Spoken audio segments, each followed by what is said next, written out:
y en la hora de nuestra muerte. Amén. Gloria al Padre, al Hijo y al Espíritu Santo. Como era en el principio, ahora y siempre, por los siglos de los siglos. Amén. En el nombre del Padre, del Hijo y del Espíritu Santo. Amén. Bueno, bienvenidos ahí a los que se van sumando, a los que vean luego esta clase también que quedará grabada en el canal de YouTube de esta pequeñita comunidad. A Dios, gracias y con su ayuda vamos avanzando. Hoy el segundo encuentro, la segunda clase en vivo. En la primera clase tuvimos lo que era una introducción a las nociones de teología, aquella ciencia, como decía al final eh, Santo Tomás de Aquino, había llegado a determinar a la teología como una ciencia, con un método también de estudio y con diversas áreas en las cuales en la última presentación vimos que teología era muy vasto el estudio de la teología y actualmente contempla materias o contenidos que tienen que ver con la Mariología, con María, con el misterio y la encarnación del Hijo, con la eclesiología, con la angeliología de los ángeles, el estudio de los ángeles, la liturgia, las sagradas escrituras, la historia de la iglesia, los santos padres, o sea, hay mucho de teología. Cuando uno se dedica a estudiar teología, hay mucho contenido para aprender y profundizar y obviamente va desencadenando o decantando en un mayor amor a nuestra iglesia y a nuestro Señor, ¿no? Nadie ama lo que no conoce, dicen por ahí, entonces cuando a medida que vamos conociendo un poquito más, vamos amando así también en proporción.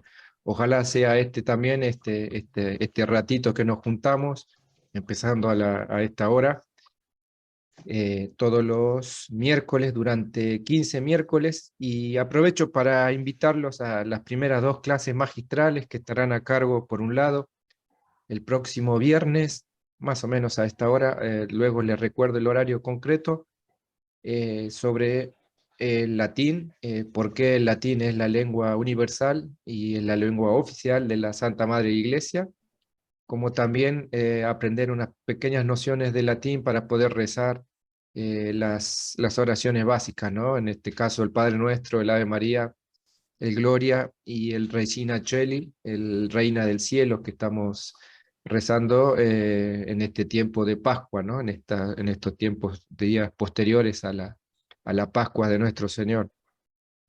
Esto será la clase magistral, estará a cargo del licenciado y doctor también, que es Sebastián Pierpapuli, que tiene a cargo varios contenidos en YouTube y cursos y propuestas promoviendo el estudio del latín. Para aquellos que quieran profundizar, después se podrán en contacto con él, también es posible. Yo les compartiré su teléfono, aquellos que estén interesados. Y como les decía, la primera clase magistral será sobre el latín el próximo viernes. Dios mediante, ya llegando en el mes de mayo, a la fiesta, a la solemnidad de Nuestra Señora de Fátima, eh, pude encontrar a aquel padre que alguno de vosotros conoces, el padre Víctor Sequeiros, que nos compartirá justo el día viernes 12 de mayo en una clase magistral de unos 45 minutos, bajo el tema del triunfo del Inmaculado Corazón de María, ¿no? En víspera de la fiesta de Nuestra Señora de Fátima, ella en sus apariciones nos expresó así a los pastorcitos y a la humanidad entera que al final su corazón inmaculado triunfará. Y esa es la esperanza que mantenemos de que nuestra Madre, cuando Dios lo disponga, veamos ojalá, ese triunfo del Inmaculado Corazón. Este padre Víctor Sequeiro nos compartirá esta clase magistral, como es muy llamado, sobre el triunfo del Inmaculado Corazón y será el viernes 12 de mayo. Así que están todos invitados y obviamente a quienes deseen invitar, por supuesto que pueden hacerlo, reenviando los links de la conexión en Zoom o de nuestros grupos en WhatsApp. Así que bueno, vamos a ir adelante con la clase de hoy. Yo quería entrar directamente a los contenidos que tenían que ver con las Sagradas Escrituras, de manera que puedan tener A ver si podemos verlo ahí.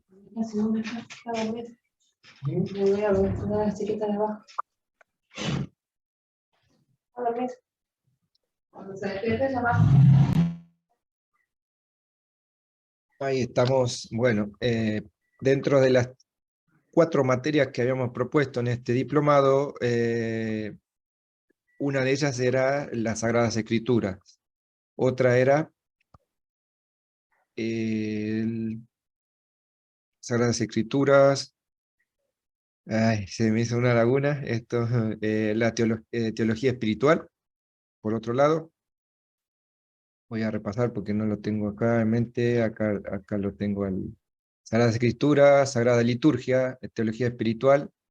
Son las 3 materias que tendremos en este diplomado. ¿Y por qué arrancar sobre las Escrituras? Porque justamente, y seguramente todos tenemos a manos en casa, ahí en familia, una Biblia, y es por donde podríamos empezar también estos estudios, ¿no? Y obviamente profundizar en la Sagrada Escritura. Luego pasaremos a las liturgias y por último a la teología espiritual, para favorecer y profundizar el crecimiento espiritual en la fe también, ¿no? Toda una materia dentro del estudio de la teología. Muy bien, empezamos con esta presentación. Yo quería compartirles esto, cómo arrancaba todo esto de las Sagradas Escrituras allá en la antigüedad, cuando el hombre empezó a dejar sus escritos, eh, particularmente de distintas maneras, y usaba un material de soporte, un material que tenía a su alcance. Estamos hablando de, obviamente, mucho tiempo antes del nacimiento de Jesucristo, o sea, del año 0, mucho más atrás, hablando de las civilizaciones en las cuales ya algunas de ellas se escribían. Empezaron a hacer sus primeros gráficos, jeroglíficos, sobre pared, sobre huesos, sobre distintas materiales que iban teniendo alcance o en el uso cotidiano de su vida, ¿no? El hombre quiso también siempre dejar registro de momentos históricos o de relaciones o de sucesos importantes, y entonces iba dejando un registro, ¿no? Escrito. Eh, Ejemplo de estos soportes son los primeros gráficos hechos en la antigüedad, tanto en piedra como en grabados, en distintos materiales, cerámicas o herramientas que tenían a mano, que muchas veces en las investigaciones históricas y antropológicas se encontraron estos primeros rudimentarios escritos gráficos de aquellos hombres, de aquella cultura, ¿no? Muy bien. Obviamente en lo que tenían a mano y hablando de muchos años atrás, quizás en materiales como la cerámica o en algunos casos como se descubrieron sobre mismos restos óseos, o sea, sobre pedazos de huesos de animales de gran porte, dejaban ahí registro de sus primeros momentos, de sus acontecimientos, ¿no? Luego también se descubrió lo que se llama el Código de Hammurabi, unos primeros códigos de civilizaciones antiguas donde había una suerte ya de un registro más ordenado, secuencial en el tiempo, respetando una consecuente historia.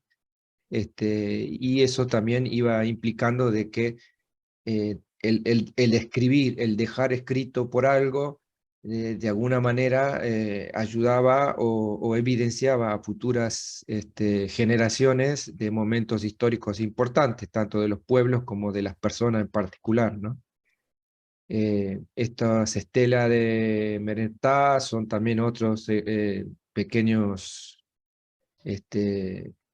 estructuras de escrituras en las cuales evidenciaban no tanto un lenguaje, sino una simbología, iba parte del desarrollo humano también, ¿no?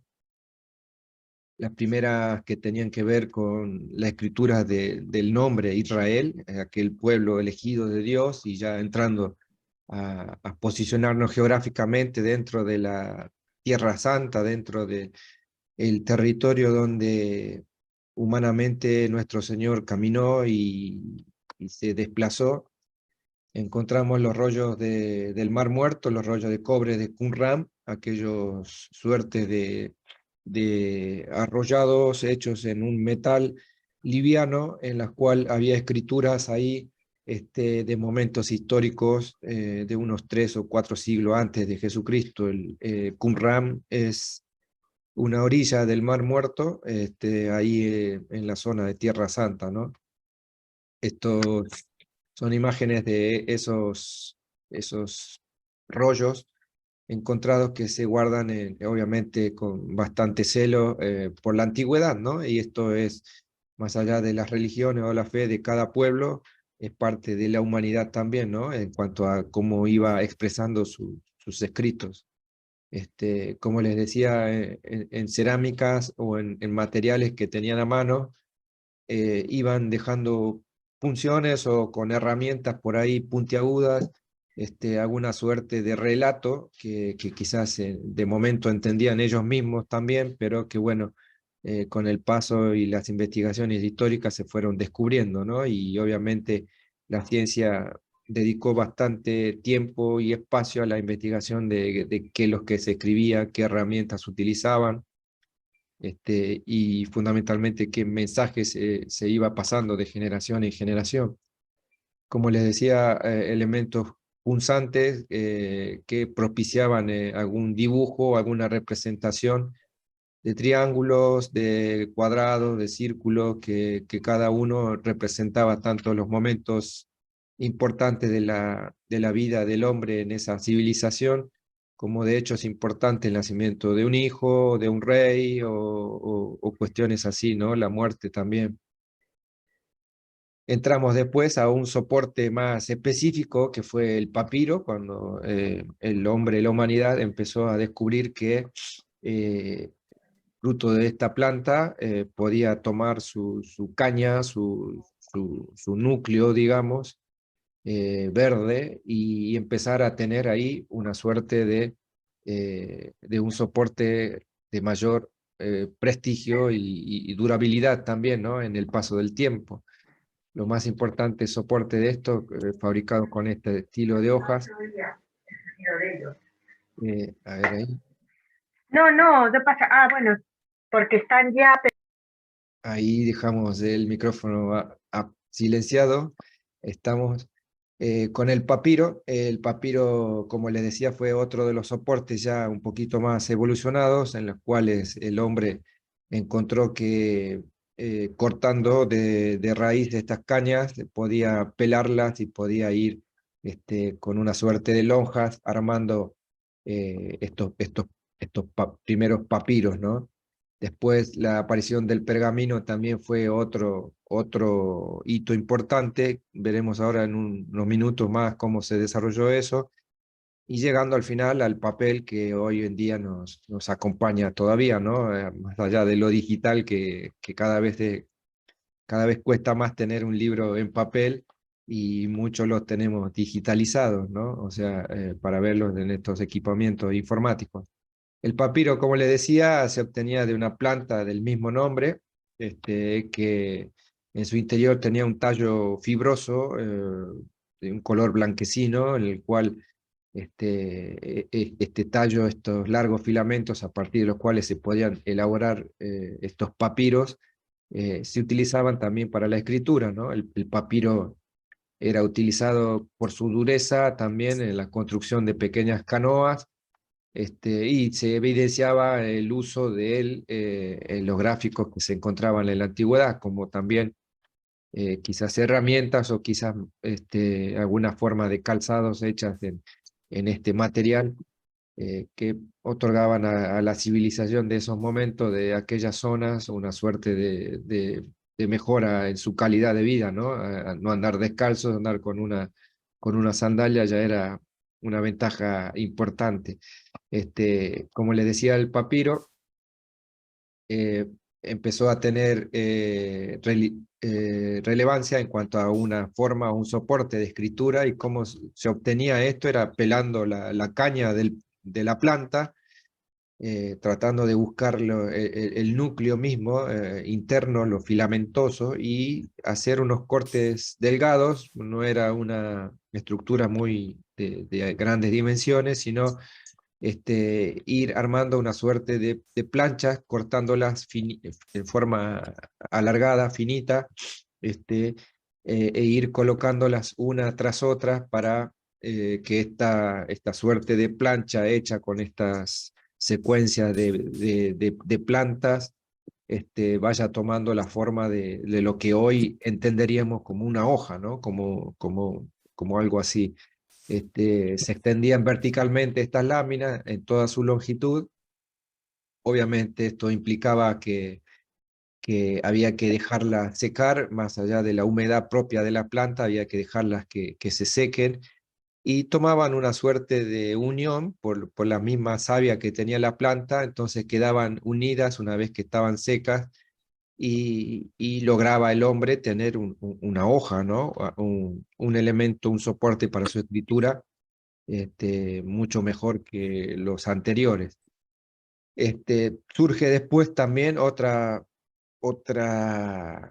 idea aplicada sobre los pergaminos.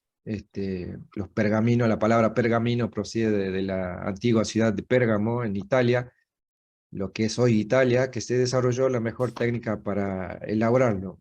Italia, dije, Grecia, lo que es de ahí la península, eh, y donde está Pérgamo, cerquita de Troya, Esmirna, Éfeso, Mileto, Halicarnaso, todos en la misma península turca de lo que hoy es Turquía, ¿no? Pérgamo se hallaba situada en el noreste del Asia Menor, en lo que es actualmente Turquía, sobre la costa del mar Egeo. Y es allí donde se descubrió que como contaba por ahí uno de los primeros historiadores, conocido como Plinio el Viejo, o Cayo Plinio, como se decía en aquella época, o en los siglos, en el primer siglo, digamos, eh, después ya de Cristo, encontraba en la ciudad de Pérgamo una suerte de un soporte a la escritura que era mejor que el papiro que se venía usando, ¿no? Esto surgió ahí en Pérgamo, y de la palabra venía de permágena o membrana, y vamos a ver de qué se trataba, ¿no? Estos pergaminos, el primer testimonio del uso del pergamino es bastante atrás en la historia, unos 2500, 2700 años antes de Cristo. Ya utilizaban esto también los egipcios, ¿no? Citias y Heródoto, era un material típico también del Imperio Persa. ¿Y de qué se trataba el pergamino? Se trataba fundamentalmente del cuero seco de algún animal, eh, el cuero seco de algún animal. Acá vemos también en las cartas de Pablo, hacía referencia a uno de estos pergaminos. En la segunda de Timoteo dice el apóstol: cuando vengas, tráeme el abrigo que me dejé en Troade, en casa de Carpo, y los libros, en especial, particularmente, pedía el apóstol que le alcanzasen los pergaminos, las membranas, como se decía en hebreo, el pergamino, ¿no? El pergamino, ¿de qué se trataba? Eran hojas de pergamino, se preparaban con el cuero de algunos animales, principalmente corderos, eh, pero también ovejas, cabras, antílopes o alguna vaca por ahí, ¿no? Pero fundamentalmente el cuero seco de estos animales, estirados, secados al sol, varios días, obviamente, en las cuales se dejaba inicialmente en remojo durante un tiempo prolongado, después se le daba una lechada, dice la historia, de cal para eliminar la epidermis del animal, evitando que se pudra y que facilite la eliminación de por ahí alguna suerte de vello que mantenía propio del animal en cuestión, y finalmente esto se dejaba secar para que tomaba una dureza, ¿no? Esto eran métodos de estiramiento para lograr ahí un cuero bastante alineado, bastante limpio y estirado, de manera de lograr una mayor superficie para la escritura, ¿no? Una vez reducido el cuero, decía, Fina se sacaba esta operación, se repetía varias veces, de modo que se hacía secar y se pasaba con una suerte de una herramienta para que el cuero se estire y mantenga ahí una maleabilidad propia para poder dedicar a escribir sobre él, ¿no? Una vez quitada la piel del bastidor, se apoyaba sobre un caballete, se lo volvía a rascar en seco con algunas cuchillas y de cada cuero de oveja se podían obtener hasta 3 hojas de pergamino, 3 hojas concretas de un material de soporte a la escritura, ¿no? Como decía hace un rato, en Persia, en Asia, en Turquía, en Egipto, ya utilizaban este método más allá del papiro, y tantos papiros como pergaminos se emplearon en forma de rollos, ¿no? Eh, Pegando las hojas de papiros o cosiendo las hojas de pergamino, formando tiras, enrollándose luego en este estilo clásico que vemos de rollos de papiro, rollos de pergamino, en los cuales uno de estos rollos hace referencia a las escrituras, el que él leyó nuestro Señor Jesucristo también en la sinagoga, ¿no? Cuando estuvo por ahí, participó de la ceremonia religiosa del pueblo judío dentro de su templo, y le tocó a él, como buen judío practicante también, abrir el rollo y leer de ahí, ¿no? Este rollo era de eso, de ese material, de papiro o seguramente de pergamino, ¿no? Alguno de los dos materiales. Son el soporte o digamos lo escrito que nuestro Señor habrá tomado en sus santas y venerables manos para abrir el rollo, leer unas citas de las escrituras y darles a entender al pueblo de que todo eso que estaba escrito en él se hacía presente y era él a quien hacía referencia, ¿no? Esto es lo que vemos en ese momento de la escritura, ¿no? También en forma de códice. La palabra códice viene de codex en latín, que quiere decir cepa, tronco o raíces. Es que griegos y romanos utilizaban frecuentemente tablillas rectangulares de maderas ahuecadas, rellenas estas con cera, en las cuales les permitía escribir ahí una suerte de escrituras, y como eran de cera, podían eliminarla, borrarla, digamos, y volver a poner otro tipo de cera y tener otro tipo de escrituras. Entonces, este códice es la forma de, de ir armando lo que fue en su momento los rollos, a pasar de hacer lo que vamos a ver ahora, estas tablillas, una con otras apiladas, fueron lo que inicialmente dieron forma a los libros actuales, a los cuadernos que vemos en la actualidad. El códice estaba conformado por un conjunto de hojas rectangulares de pergamino o papiro, alternando en estas, formando cuadernillos para escribir sobre ellos, ¿no? Esto ya vemos como a medida que va avanzando, se parece, se asemeja a un libro que tenemos hoy en la actualidad, ¿no? Y a medida que se va escribiendo se necesitaba más papel, el cuadernillo se hacía acabado, se le unía a otro cuadernillo, se le cosía en este caso, ¿no? Y se iba formando el códice, el códex, ¿no? Los cuadernillos eran denominados por los romanos duerniones, terniones y cuaterniones o quinterniones, de acuerdo a la cantidad que tenían de hojas, según el número contenidas y dobladas oportunamente, ¿no? De ahí viene que como los regulares que se formaban 4 hojas doblaba, ha quedado en el nombre quaterni, cuadernos, para designar actualmente aquellos libros que manejamos en la actualidad, ¿no? Un cuaderno, un libro, tiene ese formato de 4 hojas, ¿no? Inicialmente dobladas y, digamos, descriptas por los romanos, ¿no? Estos cuadernillos protegían mediante una encuadernación que podía ser de algún otro material, quizás de algún otro cuero, un poquito más prestigioso, mejor elaborado, para guardar ahí una suerte de celo o un libro en particular, ¿no?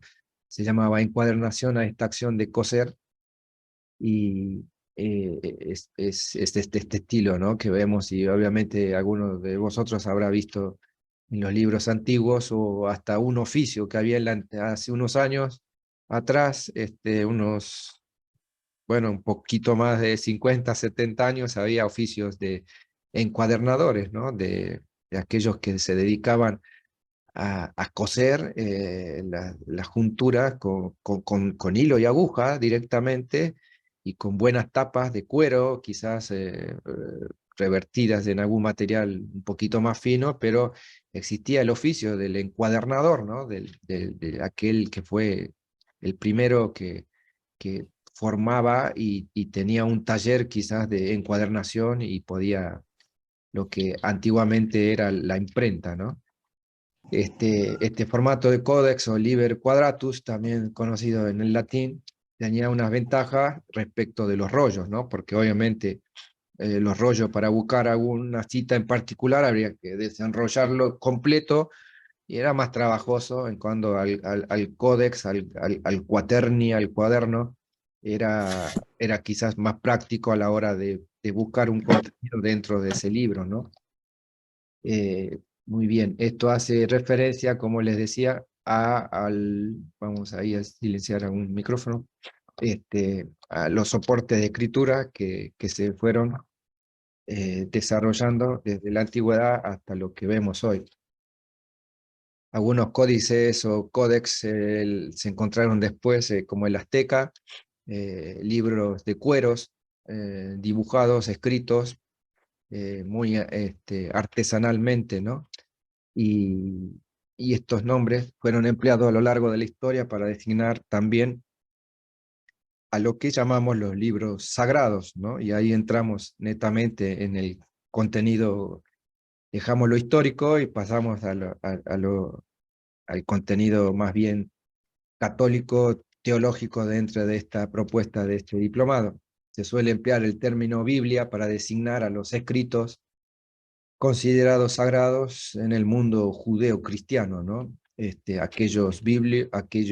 Aquella palabra Biblia, ta Biblia, del griego y del hebreo, eh, fueron los que fueron designando al conjunto de libros que hacían referencia a la relación del hombre con Dios, ¿no? Pero con solo recordar las tapas de algunas Biblias podemos también constatar inmediatamente que muchas de ellas se presentan con otros nombres, ¿no? Hoy por hoy le podemos encontrar como libros de Pueblo de Dios, libros de la Nueva Alianza, en la actualidad aquellos que, digamos, alguien pueda comprar de una librería o por estos medios digitales, internet, alguna Biblia, está referenciando también a distintos títulos que le llaman, a distintos formatos: libro de Pueblo de Dios, libro de la Nueva Alianza, en otros idiomas como God Words of the Old Nation en inglés. Utilizando nombre Biblia existen diferentes y marcadas diferencias, ¿no? Acá en Latinoamérica, lo que es, podemos encontrar aquella Biblia latinoamericana, que quizá alguno de vosotros las tiene en nuestros países, que de amplio despliegue en unos 20 años atrás, a la actualidad siguen estando y las siguen comercializando a las librerías católicas, eh, con algunas tapas como estas que quizás algunos de ustedes tienen. La conocida Biblia de Jerusalén es otra de las Biblias, que el mundo católico y las librerías dispone para los fieles, para la feligresía, recomendadas muchas también por sacerdotes en cuanto a qué Biblia me puedo comprar o cuál sería la mejor. Y bueno, estas serían por ahí las que encontramos en oferta, ¿no? No en oferta económica, sino en disposición de poder adquirirla, ¿no? La Biblia de Jerusalén, una edición latinoamericana también, tiene esta tapa con la Virgen de Guadalupe, es toda verde, o en tapas azules también. Otras Biblias que encontramos, las Biblias del Peregrino, Y la Biblia de América, hay otras también de editoriales que tienen estos formatos.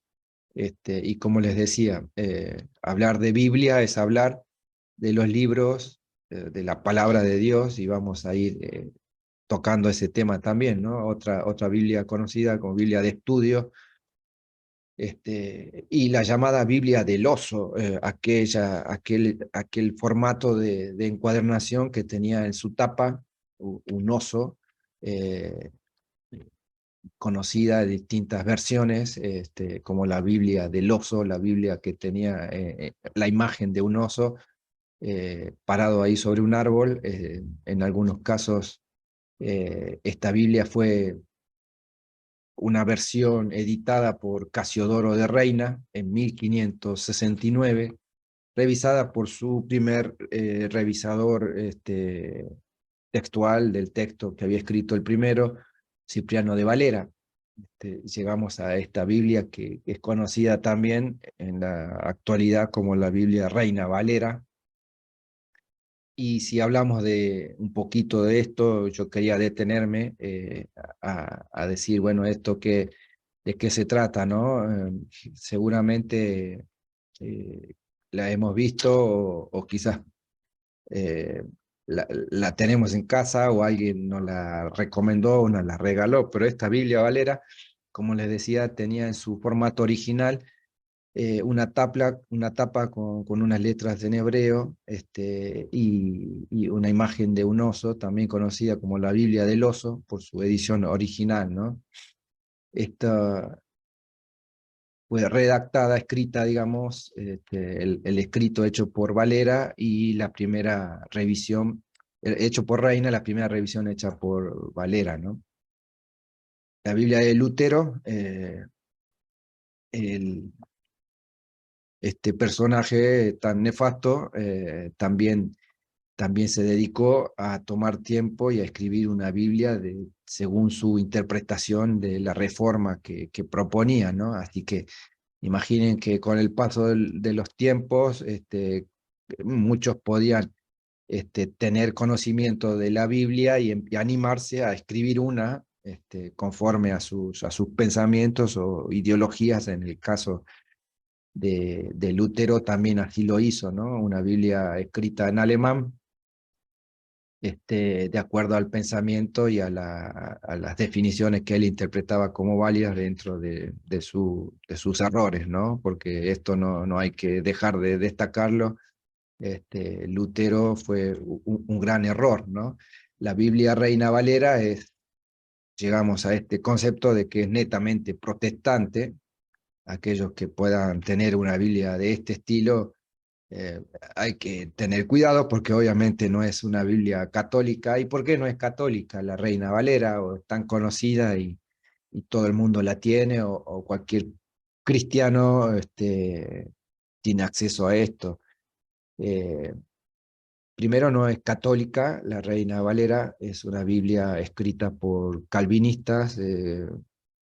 Cipriano de Reina era calvinista, era discípulo de Calvino en aquellos momentos del 1550, 1569, y hoy por hoy podemos encontrar la Reina Valera, que tiene una tipificación clásica del número 1960, de acuerdo a que en el año 1960 esta Biblia protestante fue también reformada, nuevamente reformada por otros, o actualizada a un lenguaje actual, siguiendo los formatos de actualizaciones o de reformas modernistas. Los protestantes también hicieron lo propio con esto de actualizar su Biblia, su contenido, escrito y verificado, escrito por Reina y verificado por Valera en el año 1569. Esta Biblia Reina Valera tiene distintos formatos, las podrán encontrar en tapas de cueros o azules o rojas y blancas, o quizás con algún lateral en el lomo propicio para encontrar las lecturas de distintos libros. obviamente con los marcadores, la cinta en particular en su interior para ir demarcando la lectura que el cristiano hace, pero no deja de ser una Biblia protestante, ¿no? Y esta Biblia justamente es esto lo que quería destacar, porque esta Biblia, ¿de dónde viene que es protestante o cómo podemos verificar que esto es así? Primariamente por quienes las escribieron, ¿no? Debe su nombre la Reina Valera a la suma de esfuerzos de Casiodoro de Reina, su autor principal, Casiodoro de Reina, materializados en la Biblia de Oso, en Basilea, en el año 1569. El título original era la Biblia que es y los sacros libros del Viejo y Antiguo, en el Viejo y Nuevo Testamento, traducidas y trasladadas después al español también en el año 1569 y verificada en sus escritos por Cipriano Valera, otro calvinista más, ¿no? Estamos hablando de personajes protestantes, netamente protestantes, nada que ver con lo católico. La Biblia Reina Valera utiliza las ediciones del texto griego proveniente de la Reforma protestante, conocido como Textus Receptus, u otros sinónimos que se encuentran, texto recibido, texto de la Reforma, texto mayoritario, texto tradicional, son el eje de su concepción, la Reforma netamente protestante de Lutero y de Calvino, y estos señores, Casiodoro de Reina, eh, y Cipriano de Valera se dedicaron a armar un libro en la cual contenían todas sus doctrinas, ¿no? Sus falsas doctrinas, obviamente, lejos están de lo católico, ¿no? ¿Y por qué también definimos a estas Valeras, Reina Valeras, como algo detestable o que un católico de a pie y con toda la letra y con mayúscula debería votar de su casa o por ahí literalmente no regalársela a otro para no transmitir el daño de los protestantes, sino más bien tirarla a la basura o quemarla como corresponde, como Dios manda, ¿no? Expresaban en sus textos a Dios como Jehová, una concepción netamente propuesta por Calvino y después soportada o afirmada por el mismo Lutero, ¿no? En cuanto al nombre de Dios, y no respetar lo que los antiguos escritos, hablando del Antiguo Testamento, hablaban de Dios como aquel nombre que Dios mismo se había dicho a él, a Moisés, en cuanto a que su nombre era Yahvé, ¿no? Si bien estas Biblias, ahí vamos a apagar estas Biblias, como le decía, la Reina Valera tampoco tiene ninguna aprobación apostólica, ninguna aprobación eclesiástica de nuestra Iglesia Apostólica Romana, ¿no? Y las autoridades quienes aprueban esto, necesariamente tiene que ser el prefecto de la doctrina de la fe, aquellos que están en los organismos de control de todos los textos católicos, y estas Biblias Reina Valera no tienen nada de eso, ¿no? No tienen ninguna aprobación eclesiástica, tampoco de ninguna conferencia episcopal, porque muchas veces también uno puede dedicarse a escribir un libro y si es de contenido católico, buscar la certificación o el aval de la iglesia, quizás lo haga a través de una conferencia episcopal, o sea, de algún obispo cercano en cuanto a su territorio y geografía, pero esto tampoco lo tienen, ¿no? Entonces, tanto la aprobación como después las traducciones a las lenguas vernáculas, o sea, las lenguas propias de cada región, como el portugués, como el francés, el noruego, el galés y demás, lenguas propias de cada región o de cada país, las traducciones tampoco tenían ninguna suerte de autenticidad en cuanto a el aval de la Iglesia Católica a estos libros, ¿no?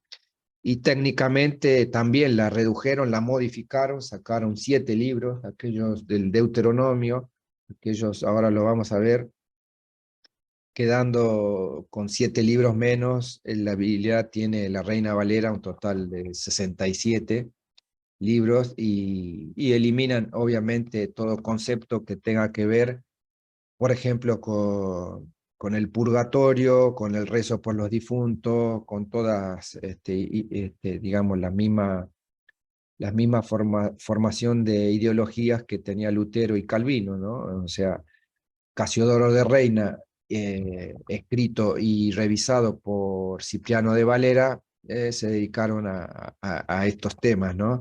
Y tuvieron bastante éxito porque hay por todos lados esta Reina Valera, ¿no? Pero bueno, ahí estamos. No quería dejar pasar esto para que sepan de que esta Biblia es una Biblia protestante y no debería estar entre nuestras manos, ¿no?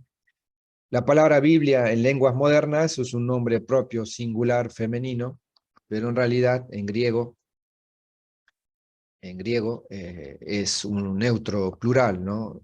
La Biblia, tabibl, significa los libros, y en singular, se utiliza para el singular en griego, tobib, para identificar aquel formato de libros sagrados en el idioma griego, ¿no?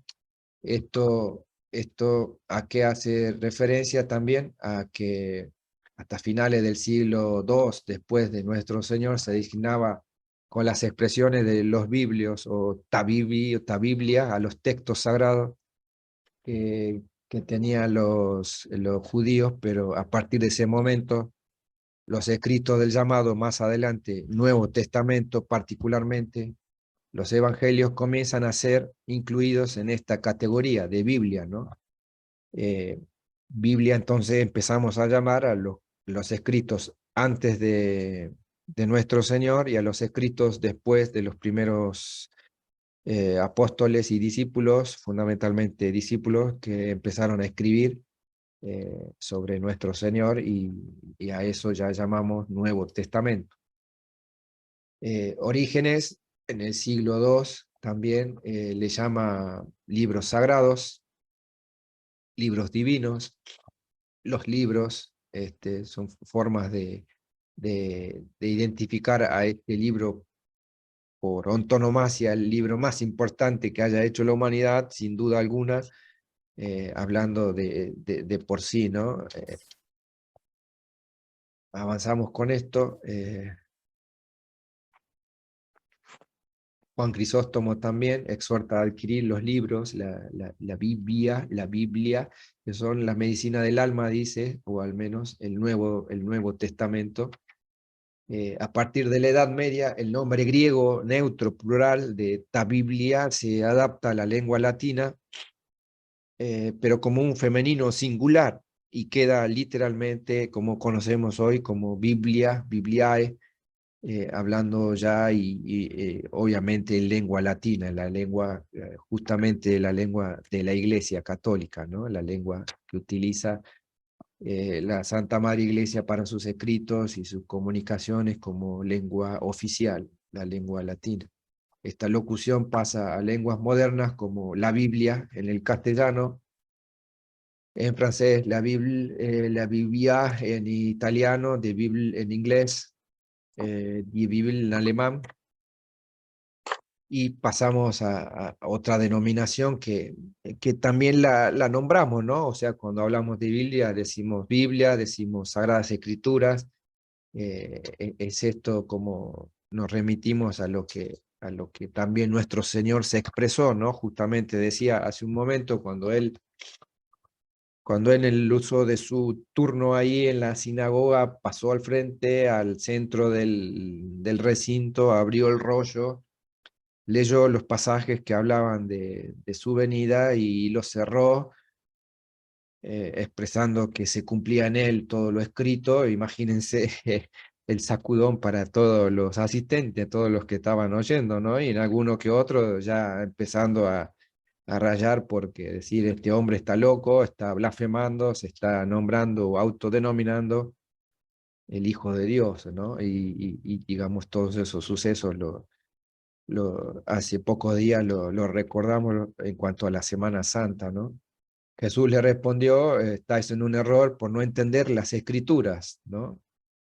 Ni el poder de Dios, dice en Mateo. Y vamos que nuestro Señor era un judío con todas las letras, ¿no? Tanto su madre, la Santísima Virgen, como José, del estirpe de David, seguramente habrán sido no unos judíos progres ni modernistas, ¿no? Sino más bien unos judíos destacados en el respeto a la tradición, en el respeto de las escrituras, en el respeto de las ceremonias litúrgicas propias de su pueblo elegido, ¿no? De José leemos que era del estirpe de David, o sea, de un linaje importante dentro de las 12 tribus de Israel, de la Santísima Virgen, por otro lado también, con lo cual de alguna estirpe de Aarón, dicen los escritos, de una suerte de que ambos dos, tanto el padre putativo de nuestro Señor, San José, como la Santísima Virgen, no eran ningunos neófitos en sus cuestiones religiosas, ¿no? En Marcos todos los días estaba junto a vosotros enseñando y en el templo, y no me detuvisteis, pero es que se cumplen las escrituras. O sea, en esto Marcos, justamente ayer recordábamos la fiesta de San Marcos, aquel discípulo de Pedro, que escribió el Evangelio de Marcos, justamente según San Marcos, con escritos propios que entendía o escuchaba del primer papa, del apóstol, ¿no? De Pedro, aquel que lo negó a nuestro Señor 3 veces y sin embargo nuestro Señor lo hizo el primer apóstol, ¿no?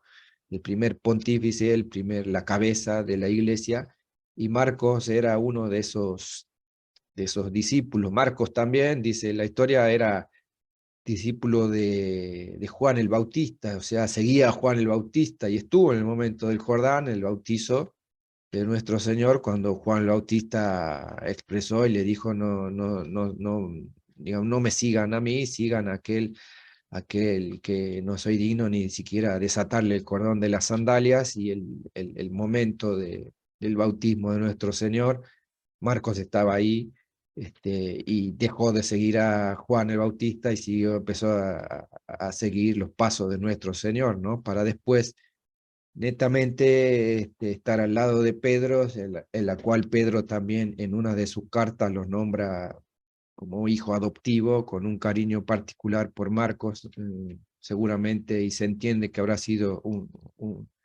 una persona más joven que la edad de los discípulos, hombres grandes, maduros. Marcos seguramente era un muchacho joven, y en su evangelio escrito leemos esto, ¿no? En Lucas dice, y empezando por Moisés y continuando por todos los profetas, les explicó lo que había sobre él en todas las escrituras.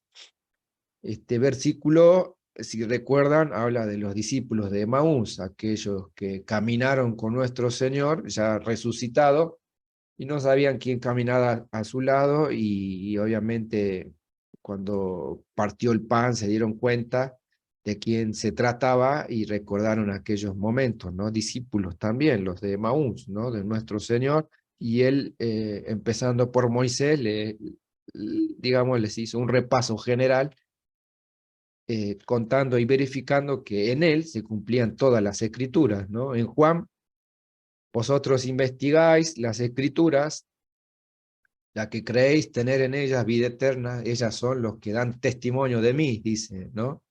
El escrito del evangelista Juan. Las escrituras hablan de nuestro Señor, del Verbo encarnado, todo se explica y todo llega a su culmen en el nacimiento, en la encarnación de nuestro Señor, su pasión y resurrección, ¿no? En Romanos ya leemos, en efecto, todo cuanto fue escrito en el pasado se escribió para enseñanza nuestra, para que con la paciencia y el consuelo que dan las escrituras mantengamos la esperanza. Y esta cita es muy motivante, ¿no? Dice, eh, todo aquello que está escrito en el pasado, obviamente si tomamos una Biblia, es algo escrito hace mucho tiempo atrás para nuestro tiempo actual, ¿no? Toda enseñanza sirve a nosotros de enseñanza para que con la paciencia y el consuelo que dan las escrituras, paciencia y consuelo, o sea, leer las escrituras nos darán paciencia y consuelo, dice en Romanos, ¿no? Mantengamos la esperanza, la mantengamos viva, con fe la esperanza, ¿no? Que no se caiga, y eso está escrito. Al final, el término escrituras, los padres de la iglesia también habitualmente diferentes formas de llamarlas, epítetos o calificaciones, para designar su dignidad, ¿no? Los primeros padres, aquellos que recibieron la tradición, que recibieron el mensaje del evangelio de los... Si hacemos cuenta, Jesús eligió 12, luego esos 12, hace poquito leímos en el Evangelio que se eligieron los 72 discípulos, ¿no? Más allá de los 12. Y luego de estos 72 discípulos ya estamos entrando en aquellos que eran los primeros padres de la iglesia, los primeros siglos, ¿no? Teófilo de Antioquía llama Divina Escritura, Divinas Escrituras le llama Clemente de Alejandría también, Escritura del Señor, con su concepción en griego ahí, Kuplaj Gadaj, Santas Escrituras, Sagradas Escrituras, como lo llama Clemente y Eusebio de Cesarea, en sus libros ahí de historia eclesiástica. Escritura, escritura y divina escritura, como ya le nombramos en latín, también lo nombra y lo designa así San Agustín, ¿no? En sus escritos, las divinas escrituras. La Santa Escritura, San Cipriano de Cartago y San Agustín también hablan de una escritura santa, ¿no? Por llamar a estos escritos, ¿no? De la lengua latina estos términos pasaron a lenguas modernas, a lenguas vernáculas, en el castellano, Sagrada Escritura, en francés, no sé francés, no lo voy a decir, en italiano, Sacra Escritura, eso algo entiendo. En inglés también es como nombramos actualmente a las Sagradas Escrituras, ¿no? Bueno, después de la primera mitad del siglo II aparece la denominación de cómo llamar a estas escrituras en dos grandes grupos, en Antiguo y Nuevo Testamento, ¿no? Antecedentes de la escritura, los padres, como le decía, llamaban libros de la antigua alianza, aquella alianza que había sellado Dios con su pueblo elegido, y libros, por otro lado, de la nueva alianza, ¿no? Como ya lo especifica y lo nombra nuestro Señor, ¿no? Esta es la sangre de la nueva alianza, ¿no? La nueva relación que tiene el hombre por gracia y redención de nuestro Señor, el Verbo encarnado, de llamar a esto una nueva alianza. Vivimos ahora en tiempos de la nueva alianza. Esta alianza que tuvo su inicio con la pasión y resurrección de nuestro Señor Jesucristo. La división en capítulos y versículos vinieron después también, surgieron en la Edad Media como un fin meramente práctico para poder manejarse con estos libros. La división de la Biblia en capítulos introduce allá por el 1214 el cardenal inglés Langton para una edición de la Biblia Vulgata, la Biblia en latín, la Vulga. Había estudiado también el arzobispo de Canterbury, ¿no? La división en versículos se hizo en dos momentos, tanto en Antiguo como en Nuevo Testamento, por aquellas personas que ya netamente se dedicaban en los años 1500, en la Edad Media, a dar una practicidad en la manera de ubicarnos dentro de los libros y de encontrar las lecturas en particular, ¿no? El Antiguo Testamento como tal lo admite la Iglesia Católica, consta de 46 obras, la lengua original de estas obras, de 39 libros del Antiguo, son libros en hebreo, con algunas citas en arameo, y los 7 restantes, como en algunos pasajes del libro de Esther y el libro de Daniel, también se encuentran en griego, ¿no?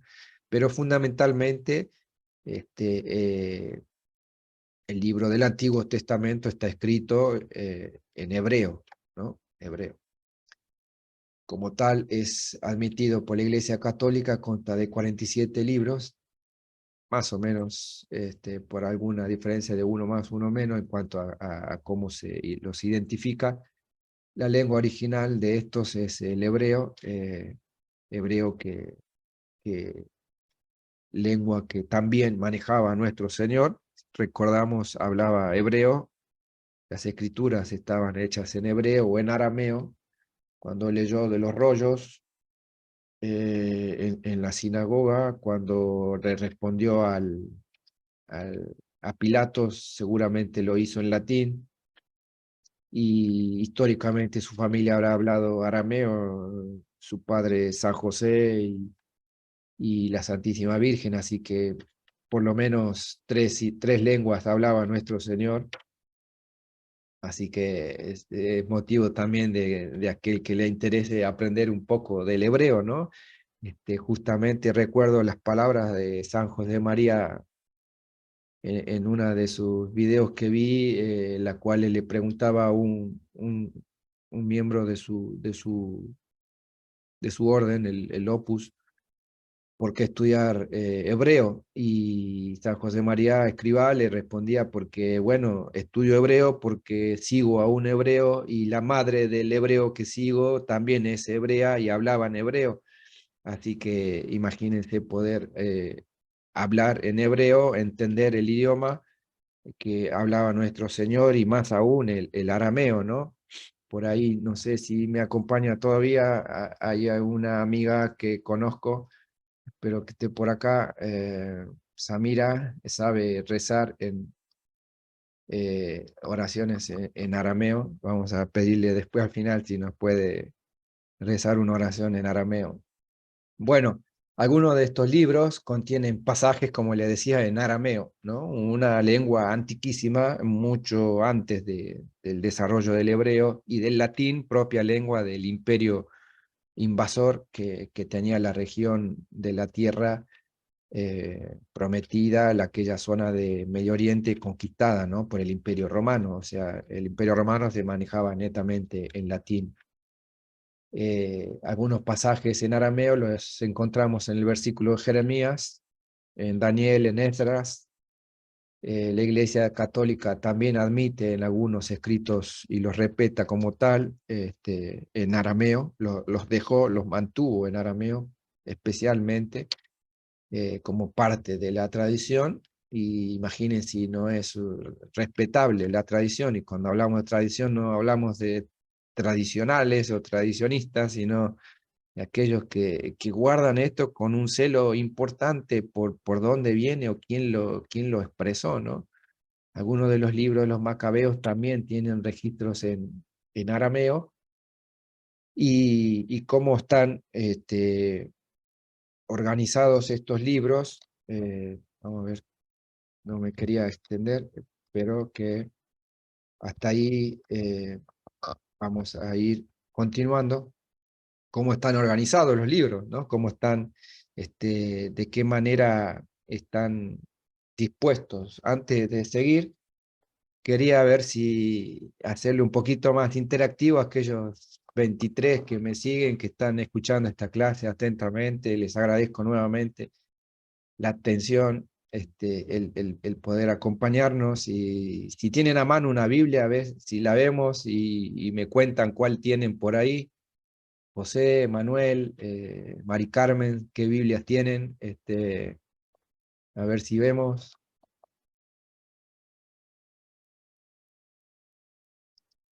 Seguramente tienen Yo tengo la de Straubinger. la de Straubinger, Sí. muy buena, la tiene ahí Straubinger. La Vulgata, Carlos nos dice, la Nácar Colunga. Mirá, José también tiene la Biblia de Navarra, ¿no? Bueno, Sí, la de Navarra. todo todos católicos, todos latinos, todos españoles, al fin de Y cuentas. la Biblia de Jerusalén tengo- también tengo. La Biblia de Jerusalén. La Yo Biblia también de tengo la de Jerusalén. Jerusalén. Qué bueno, qué bueno, qué bueno que tengan. Mira ahí, Hugo, ¿cuál es, Hugo, la tuya?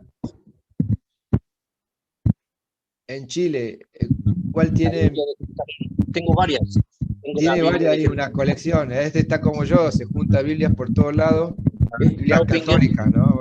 No vamos a juntar una Reina Valera porque esos son para hacer un buen asado, así que esa. Biblia de Esta que es ahora sacada de Latinoamérica está muy bien también, que es hecha sobre todo por obispos, en el cual está el de Chile, Silva, que recuperó. bueno. Está muy, muy interesante, la verdad que está muy, muy bien.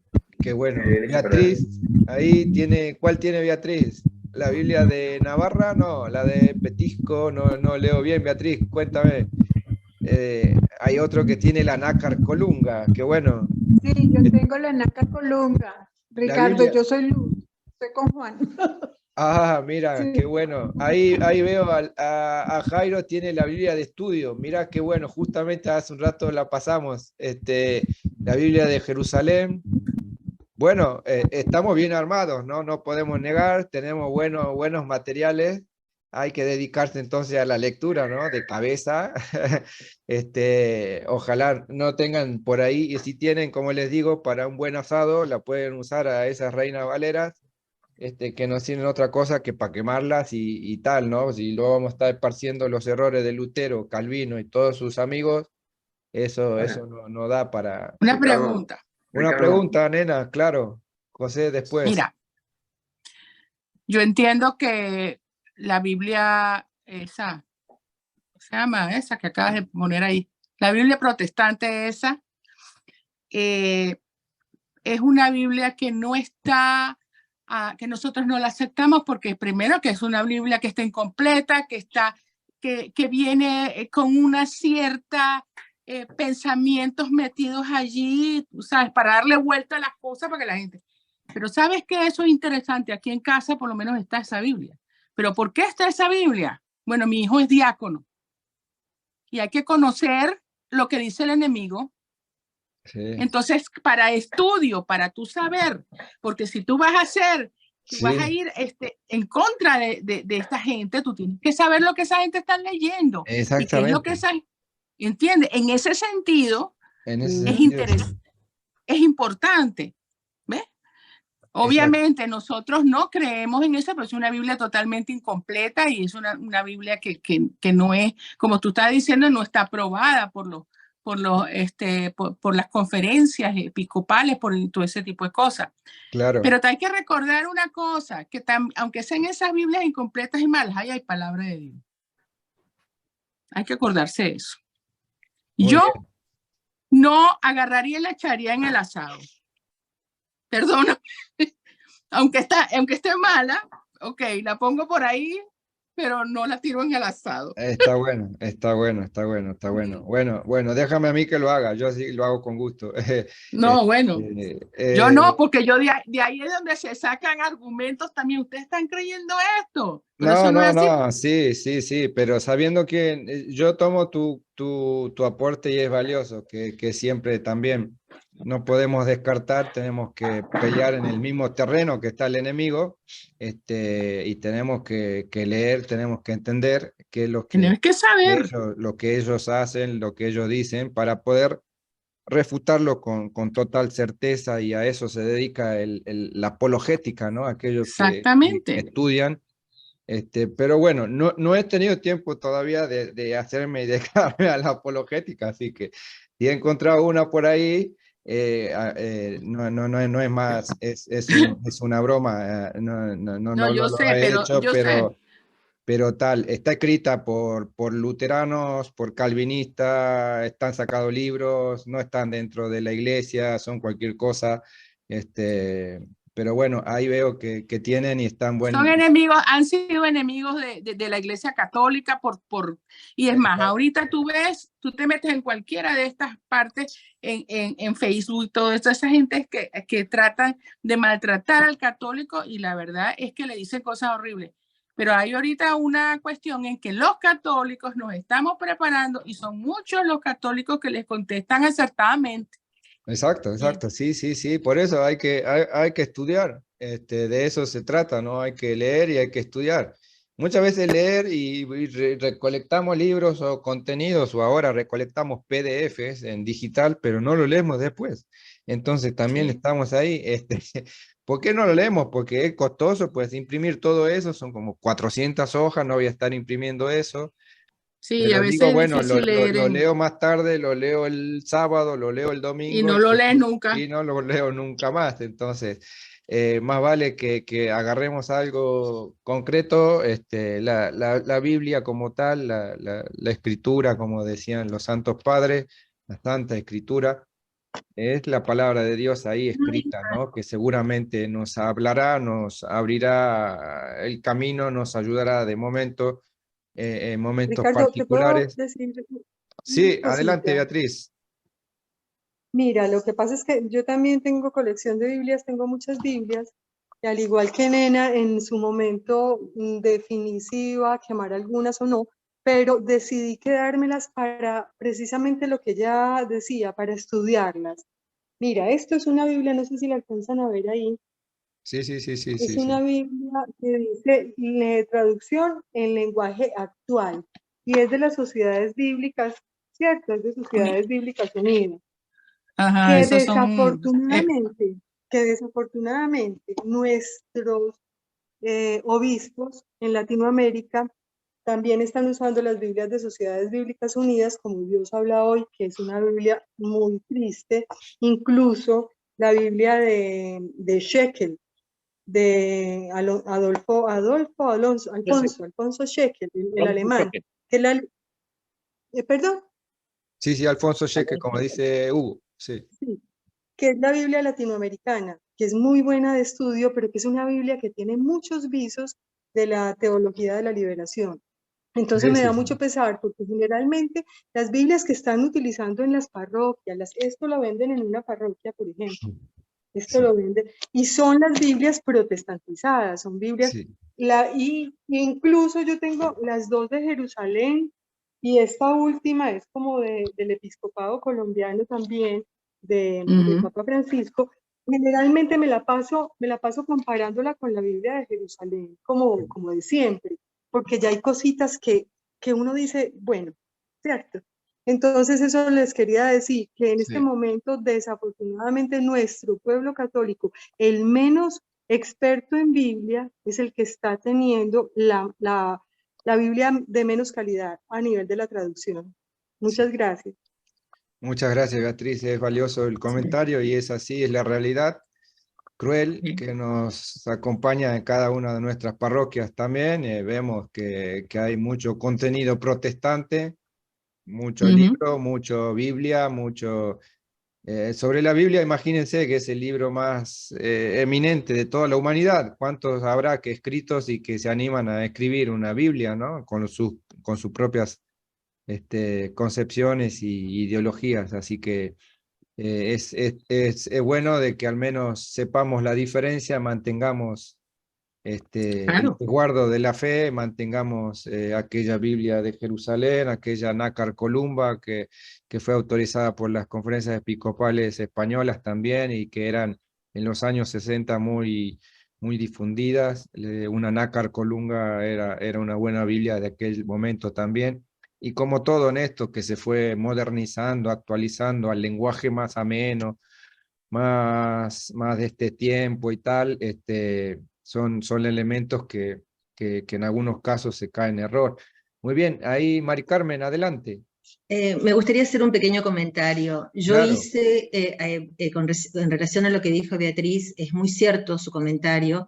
Yo estaba leyendo el pasaje de Sodoma y Gomorra, comparando con la Biblia de Straubinger y la Biblia de Schwekel, y en el análisis del pasaje, por favor, me encantaría que lo hagan, realmente la Biblia de Schwekel niega el evento, es decir, no dice que es algo simbólico, que no existió, que habría que interpretarlo, y claro. es terrible.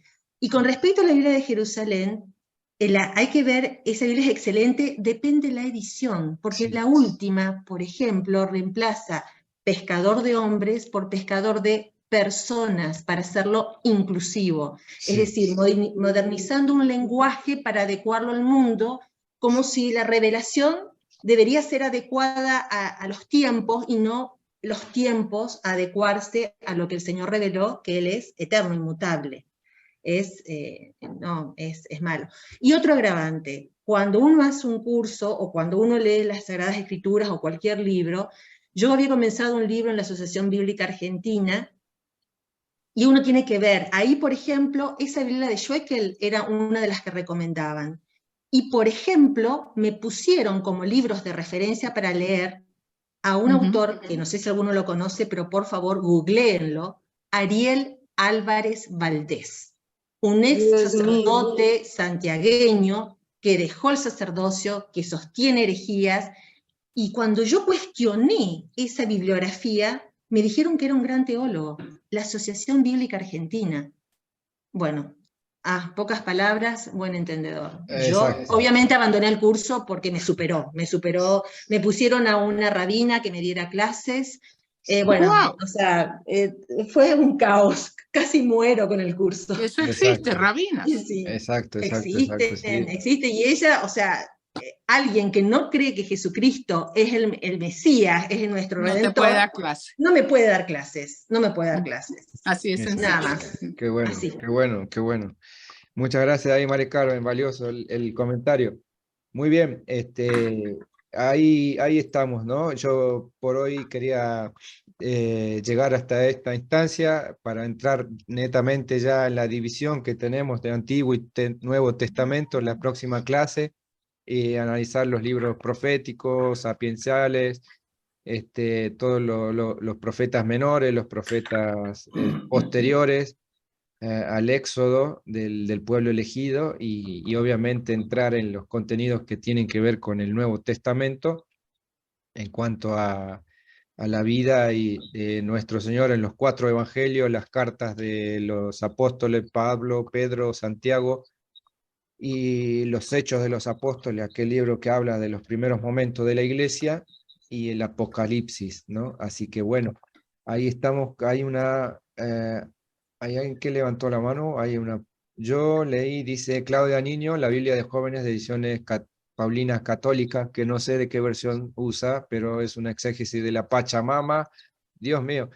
Y vi la foto con mis ojos, aunque no sé la traducción, usaría la exégesis. Sí, hay que tener mucho cuidado con las versiones, como decía Mari Carmen, las versiones actuales, y vamos a seguir viendo cada vez cosas peores en cuanto a Biblias y contenido, porque, a ver, el canal escrito es un canal, los libros es un canal de cultura, con lo cual es ahí donde se está combatiendo también muchas veces un gran combate en la cultura, en la educación, en los libros.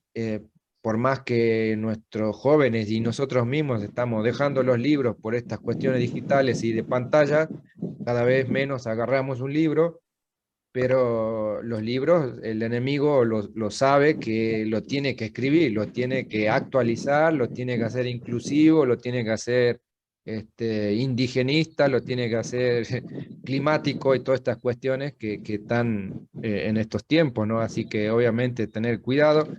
Y también las editoriales, ¿no? Que muchas de las católicas, que en su momento eran fuertemente católicas y podíamos confiar, hoy nos entramos en una de ellas, como la Paulina, como la de otras que obviamente en otras ciudades tengan, y encuentran libros de autoayuda, libros de Sí, es Mao, verdad. libros de yoga, libros de Reiki, libros conjuntos al lado de la vida de San Francisco de Asís, está el libro de Sí. Reiki.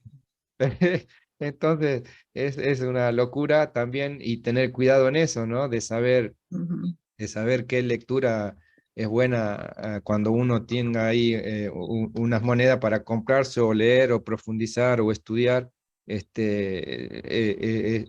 andar con cuidado también. Así que bueno, eh, eh, Claudia dice que Sí. tiene aprobación eclesiástica acá en Colombia, además de ser la económica, que A ver qué es, sí, por eso justamente está por todos lados, ¿no? La aprobación eclesiástica también es algo que también entra muchas veces en duda, pero bueno, hay que tener cuidado con eso también, ¿no? Sí, pero es un aval. Procurar. Pero es un ¿Sabes aval qué, relativo, Gisela? porque uno Es tiene un que aval. ver la formación del obispo que lo realiza. Claro, Acá hay un obispo, por ejemplo, en la provincia de San Luis, que reemplazó a Martínez Perea por un obispo que se llama Gabriel Barba. Gabriel Barba en su primer misa hizo leer la palabra a un travesti que vive con otro hombre como una misa inclusiva. ¿Por qué Martínez Perea fue dado de baja? Porque era un obispo tradicional que estaba formando seminaristas, pero no ni siquiera con el rito de la liturgia tradicional. Estamos hablando con una formación según Sagradas Escrituras, magisterio, tradición de la Iglesia de siempre, de claro. 2000 años. Y lo cambiaron antes de la edad requerida. A los 65 años le dijeron, por favor, hacete a un lado. Así que Bueno. depende del obispo, el aval. Sí, tal cual. Bueno, ahí Wilmer pregunta cuál es una Biblia recomendada. Si podemos recomendar alguna, podríamos hablar de la Biblia de Yo- Jerusalén, con algunas esta- ediciones anteriores a los 70, esta. quizás. 69. 69. La que tiene ahí, José, ¿de qué año es? 69. 69, bueno, una Biblia de Jerusalén, si compran, seguramente no la van a encontrar en estas No, casas nuevas, ¿no? Esto no lo hay en Latinoamérica. Esto Tienen lo hay que solo ir, en Estados Unidos. claro, o aquella Biblia de Navarra, en las versiones de años anteriores van a estar bien, ¿no? O sea, si La hay Biblia de algo Navarra es muy buena. Por que cierto, aquí comprar, está la Biblia de Navarra hay algo también. que comprar, tiene que ser La Biblia de antiguo. Jerusalén, la Biblia de Jerusalén, esa mucho que te dicen, la nueva Biblia de Jerusalén, esa no vale ni considerarla, porque hay mucho que hasta como dice la nueva, se entusiasman y nada que ver, ¿no? Sí, No. sí. Usted no sabe. Esto que está aquí es calidad. Yo sé por qué lo digo. Sí. ¿Cuál es Estamos esa? trabajando en eso. ¿Cuál es esa, nena? Esa es la de Ascension, pero eso no lo hay en Latinoamérica, eso lo hay solamente en Estados Unidos y en México, por Claro. ahora. Muy bien. Ricardo, Sí, adelante. que yo tengo que decir, hoy acá hay una que vi, Biblia de la Iglesia en América Latina, que es bastante nueva, que salió ahora hace poco. Y la verdad que está por los obispos, fundamentalmente el de Santiago Silva Retamares de Chile, regentada por él y varios obispos. Está, la verdad que está muy, la he mirado y está Todo eso. muy bien, digamos, y de repente, sobre todo cuando decimos que queremos regalarle a alguien o algo, o sea, no podemos tener disponer de mucho dinero, no es una Biblia cara, no sé si hay en todos los lugares, pero es una Biblia que está, tiene muy buenos comentarios, bien tradicionales, no le he visto detalles, por lo menos, creo. No sé si alguno le ha mirado a esta o no, pero es como para recomendarle que está entre las cosas que se puede, a veces cuando no tenemos disponibilidad. Bueno, acá en nuestro país de repente no hay mucha disponibilidad de cosas. Claro. Yo la traje de Colombia, incluso, que la compré allá. Cuando fui, sí sabía y acá había llegado la notificación de que estaba esa Biblia. Y la verdad que la veo bastante aceptada. Mejor dicho, la he visto bien, no le he visto cosas mal. Y muy buenos comentarios le he visto. No la he profundizado mucho, pero lo que la he podido mirar y ver, y me cuenta que el obispo es Santiago Silva Retamares, es un buen obispo, no sé. Muy bien, valioso, vale la pena también. Y el comentario de Jairo por ahí, la Nácar Colunga y la de Jerusalén son de recomendar, exactamente. Así es como comenta Jairo. Y bueno, muy bien. Acá llegamos al final de la clase de hoy. Recuerde que esta clase está grabada en vivo. Adelante, Hugo. En relación con el tema de las Biblias, esa ha sido una preocupación que yo he tenido desde hace varios años a la fecha. Y como surge de los comentarios que se hacen aquí, hay Biblias que son nefastas, sin duda, ¿ya? Que son nefastas porque a lo mejor puede ocurrir que la traducción que se haga sea buena, pero la interpretación que hace el autor, el que trabajó en los documentos, introduce elementos que son propios de su ideología. Y muchas Como veces la Biblia ocurre, latinoamericana. la latinoamericana es muy parecida en muchos aspectos la forma que se traduce, digamos, en el español latinoamericano, se entiende bien una traducción de una determinada manera. Pero cuando uno va al comentario que hace la persona que se encargó de la traducción, Sí. se descubre con claridad que ahí está la teología de la liberación inmersa. Claro. Entonces, Sí, señor. yo, si tuviera que sugerir algo respecto de este tema, para aquellas personas que tienen dudas sobre qué Biblia tomar, diría primero que nada que las Biblias verdaderamente confiables es muy difícil encontrarlas en librería. Sí. Ese es uno de los tesoros que nos han quitado y que indudablemente no lo vamos a recuperar con facilidad. Pero afortunadamente, podemos encontrar Biblias que tienen las mejores críticas de biblistas, las podemos encontrar digitalizadas. Sí, como Si bien la si bien es Straubinger. cierto, leerla en un tablet, leerla en el computador puede resultar pesada, no es cierto que es una Biblia que uno la puede llevar en el celular a cualquier parte, la puede leer en cualquier momento, y dado que puede estar o está escrita en un castellano antiguo que tiene algunas diferencias semánticas, no sé si esa es la palabra adecuada con nuestro lenguaje de hoy, es posible encontrar la traducción correcta en los buscadores que uno puede utilizar. Entonces, en el fondo, lo que uno tiene que hacer es simplemente meterse a buscar la verdad donde está, evitando que lo que aparece como verdad nos pueda engañar. Eso nomás quería decir.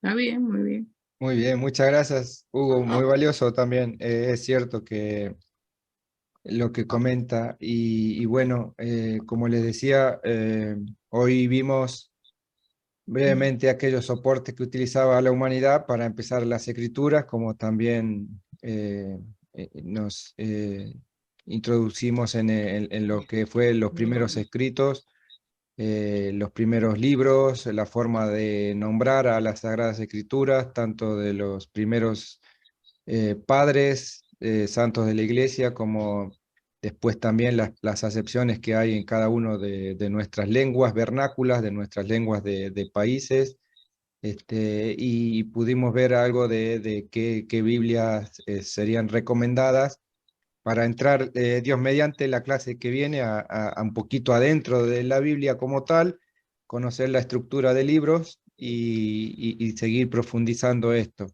Ojalá que la Biblia que tengan ahí a mano sea un libro de lectura cotidiana de cada uno, que lo aproveche, que lo valore, que medite, que rece con eso, porque ahí está la palabra de Dios y hay que atenderla, hay que escucharla, hay que leerla. Y bueno, como dije hace un momento, nuestro Señor manejaba unas lenguas que dijimos seguramente, como leyó en la sinagoga, manejaba el hebreo, como le contestó a los romanos, hablaba latín, y de su lengua materna el arameo, con la Santísima Madre de Dios y Madre Nuestra, su padre putativo. Y justo ahí veo que nos acompaña Laila y su madre, a quienes quiero mucho las dos, Samira, y sé que ellas saben rezar en arameo, así que le vamos a pedir la oración final de este encuentro, de la segunda clase en vivo, convocándolos a la clase magistral del próximo viernes en cuanto a conocer un poquito de latín, las principales oraciones en latín, invitándolos a la clase que viene de la semana próxima y tener presente y agendado la magistral clase sobre el triunfo del Inmaculado Corazón de María el 12 de mayo. Así que Samira y Laila, ¿cómo están? ¿Ahí me escuchan? Sí, te escuchamos, Ricardo, bendecida tarde. Y Ay, bueno, Ujú. muchas gracias por este curso tan hermoso que nos estás brindando. Bueno, no, Eh, gracias a ustedes por acompañarme, siempre apoyarme en este apostolado mariano que tenía como objetivo y tiene y mantiene que podamos llegar en cuanto a formación, a catequesis para todos, utilizando estos medios, estas herramientas que tenemos al alcance. Y como tal, les decía que ustedes, yo sabía que saben rezar en arameo, si nos pueden regalar esa oración en esta lengua tan histórica, tan importante para quienes valoramos y queremos con todo el corazón, cómo hablaba nuestro Señor, su Santísima Madre, los apóstoles, sí, en aquellos tiempos. sí, quería agregar que el arameo fue la lengua oficial de todo Medio Oriente desde el siglo IV antes de Cristo hasta el siglo IV después de Cristo. O sea que todo el mundo ahí en esa zona hablaba el arameo en forma cotidiana. El hebreo lo conocían solamente algunos estudiosos, como los fariseos, los escribas, pero el común de la gente manejaba el Hablaba arameo. arameo, ¿sí? Así que, si me permitís, Ricardo, vamos a rezar el Padre Nuestro en arameo. Excelente, excelente. Abunde Bashmayo, Neskadash Shemoch, Tizde Malkuzoch, Nehue Sebionoch, Aikano de Bashmayo Barro, Hablan لحمو de sunkonan yamono, washbuklan haubein wahtohein, aikano dof hanan, shebakan lehayobain, ulo ta'alan lenesiuno, elofasolamen billo, amén. Amén. Amén. Muy bien. Muchas gracias a las dos, a Mira y a Laila que están ahí. Qué bonito. Muchas gracias por darnos este regalito de rezar en arameo el Padre Nuestro, ¿no? Justamente la oración que Realmente, Cristo nos gracias. enseñó. Sí, Así Sí, que tal bueno, cual lo enseñó nuestro Señor. Sí, tal cual, como él lo dijo. sí. ¿Cómo se dice, perdón, Samira, cómo se dice padre en arameo? Abun, abun. Abun. Abun es padre. Abu es padre. Abun, Padre Nuestro. Abun. Abun. Abu, padre. Abun, Y- Padre Nuestro. ¿Y qué es Abba? Abba. Abba. Abba, claro, Abba en algunas zonas, en vez de Abo, le dicen Abba. Es lo mismo. Depende de cada región. Sí. Seguramente que nuestro Señor, como hablaba el arameo galileo, en lugar de la O usaban la A, el arameo de Galilea. Yo lo pronuncié el arameo como se habla en Siria, porque actualmente hay muchos pueblos de Siria que hablan el arameo y con el acento que en lugar de A usan la O. Esas son pequeñas diferencias como se habla, por ejemplo, el castellano en España, en Venezuela, cambia el acento, pero el idioma Y en es el mismo. Argentina. Claro. Ahí somos especiales. Sí. Dios Sí. te pague. Ujú. bueno, muchas gracias. Ahí estamos. Gracias a todos nuevamente. Hemos rezado la oración que Cristo nos enseñó en su lengua natural, en arameo, como nos regaló acá Samira y Laila. Y bueno, los invito al próximo miércoles y este viernes la clase magistral de latín. Que tengan una bonita tarde, una buena noche en España y que la Virgen siempre los cuide. Muchas gracias. Amén. Muchas gracias. Amén. Hasta el próximo encuentro. Muchas gracias. Bendiciones a todos. Gracias, Sí, Ricardo. Gracias. Muchas gracias. Dios los bendiga. Un abrazo desde Colombia. Bye, bye. Bye. Muchas gracias de Chile. Un abrazo desde Chile. Un abrazo desde Uruguay. Un abrazo desde Estados Unidos. Y desde Antioquia, Colombia. Bendiciones.